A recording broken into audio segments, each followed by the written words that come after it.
This accounting mini lecture covers product cost. When we're talking about a manufacturing operation, it's very important that we properly classify our cost. So let's first think about the difference between product cost and period cost. Okay, our period costs are our selling and general administrative expenses that are not directly related to our manufacturing process. For our period cost or period expenses, these are expensed in the period in which they are incurred on the income statement. Okay, product cost, on the other hand, are capitalized into inventory until the product is actually sold. At that time, the cost moved from inventory into cost of goods sold.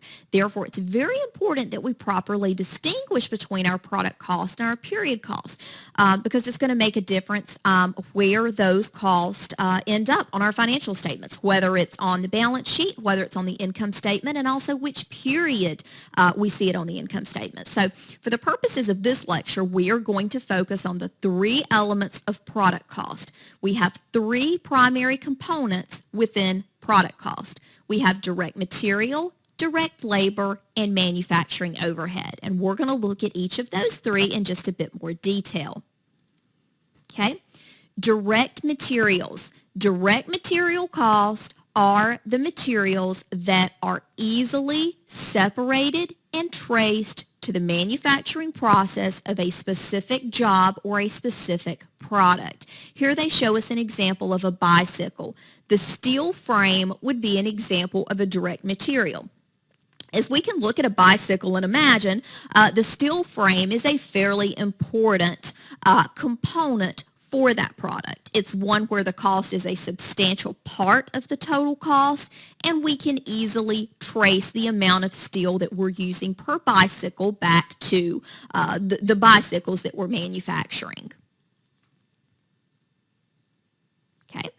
Direct labor. These are going to be the costs that are easily traced back to a specific job or a specific product. And again, we have to remember that this is the manufacturing labor. Generally, I think the easiest way to distinguish direct labor is ask yourself, does this person physically touch the product? If they physically touch the product, then most likely it is part of direct labor. These are going to be the employees that actually work out on the production floor, out on the assembly line. These are the employees who are actually making the products. That is going to be the direct labor. Okay. Factory overhead, also called manufacturing overhead. Those two terms are synonymous, so don't ever get confused with the language. If you see factory overhead or manufacturing overhead, they are talking about the same thing. This is basically all of the manufacturing costs that do not fall into direct materials and do not fall into direct labor.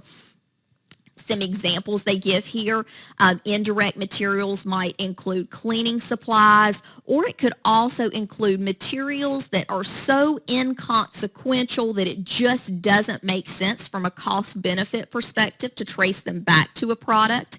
It can be things like nails, screws, bolts, glue, things where the cost is just very minor in relation to the total cost of the product. Indirect labor, this would include maintenance, supervisors, maybe even like a quality assurance department. Remember, it's the folks that are working in the factory. They're part of the manufacturing process, but they're not physically making the product. And then all of our other factory-related costs, anything related to the maintenance and upkeep of the facility, depreciation on equipment, all of those types of costs are going to fall into the category of manufacturing overhead. And those costs are allocated against our various jobs and product lines. So thank you for watching this accounting mini lecture on product cost.